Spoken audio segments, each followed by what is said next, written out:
अस्सलाम वालेकुम viewer, welcome back to my YouTube channel. उम्मीद करता हूँ सब खैरियत से होंगे। आज की वीडियो भी बहुत ही इंफॉर्मेटिव है, तो आपने सारी वीडियो एंड तक देखनी, लाजमी स्किप नहीं करनी, क्योंकि मैं आपको राइजर कैप्सूल है ओमेप्राजोल किस तरह स्टमक के प्रॉब्लम्स हल करता है, वीडियो एंड तक लाजमी देखें। चलते हैं आज के टॉपिक की तरफ, जो कि है राइजर कैप्सूल है ओमेप्राजोल। इसका फार्मूला है ये 40 mg और 20 mg का कैप्सूल है। इसके अलावा ये 14 कैप्सूल का पैक है। गेट्स कंपनी इसको मैन्युफैक्चर कर रही है। बात करते हैं अब कि ये स्टोमक के किस तरह काम करता है।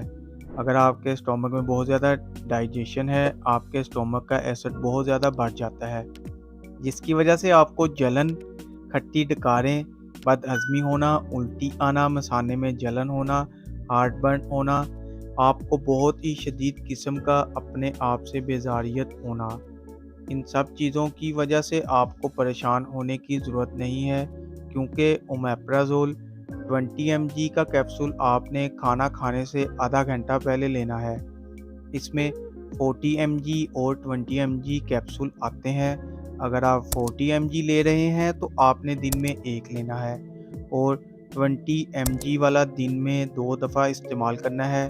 40 mg कैप्सूल आप सुबह नाश्ते से पहले खा लें। इससे आपकी बदहज़मी, खट्टी डकारें, आपकी उल्टी की कैफियत, एसिड को कंट्रोल करता है, आपको खाना डाइजेशन करने में मदद करता है, आपके निज़ाम को बेहतर करता है, जितनी भी आपको जलन वगैरह सब दूर हो जाती है। अब बात करते हैं इसके साइड इफ़ेक्ट्स के बारे में। इसके इस्तेमाल से डायरिया हो सकता है, ओवरडोज से आपको लूज़ मोशन भी लग सकते हैं, तो आपने ओवरडोज नहीं लेनी है। इस चीज़ का आपने ख्याल रखना है। वीडियो अच्छी लगे तो लाइक और शेयर ज़रूर करें। चैनल को अभी तक सब्सक्राइब नहीं किया तो चैनल को सब्सक्राइब करना ना भूलें, ताकि नेक्स्ट वीडियो की नोटिफिकेशन आप तक बआसानी पहुंच सके।